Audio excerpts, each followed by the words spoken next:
Hello, আসসালামু আলাইকুম। ফায়তুস boys ব্লগে সবাইকে শুভেচ্ছা। আশা করি আপনারা ভালো আছেন, আমিও ভালো আছি। আর এখানে আমি আজকে মানে সকাল থেকে যা করছিলাম, ঘর দুয়ার গুছিয়ে নিয়েছি, তারপর এই যে রান্না করতে বসিয়েছি। নাস্তা করে সবার জন্য সবার মতো নাস্তা করে দিলাম। এখন সালাদ বানিয়ে নিলাম।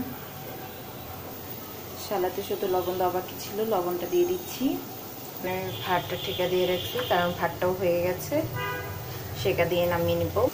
আর এখানে আমার মসুর ডাল আমি চড়িয়েছি, মসুর ডাল হচ্ছে।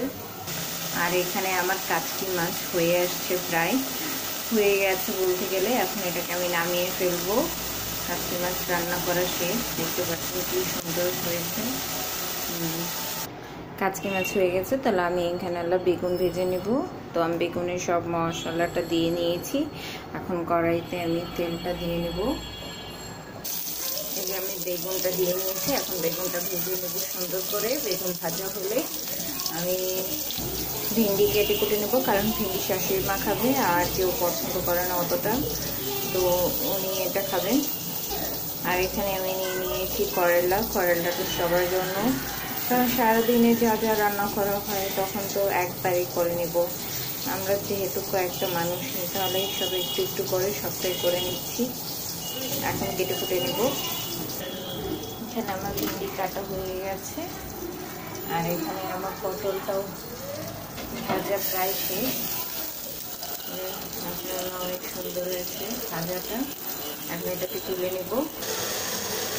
আমার ভিন্ডির তরকারিটাও আমি যে মশলা দিয়ে কষিয়ে নিচ্ছি এটাকে।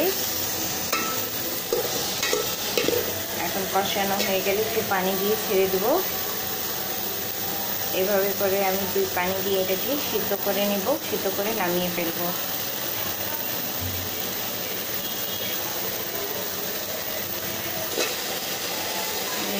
কার কার শাশুড়ি মা মানে একটু আলাদা করে নিজেদের জন্য রান্না করলে রাগ করে, আমার কিন্তু খুব রাগ করে আলাদা করে কিছু রান্না করলে।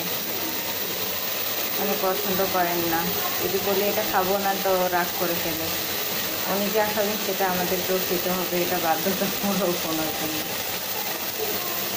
তো আমি ভিন্ডি আজকে খেতে ইচ্ছে বলছে না, আর আমার হাজব্যান্ডও খেতে চায় না। বাচ্চার তো কথাই তৈরি করলাম, আর এটার জন্য এখন উনি আর রান্না করতে আসেননি, রাগ করে আছেন যে কেন বললাম ভিন্ডি আমি খাবো না।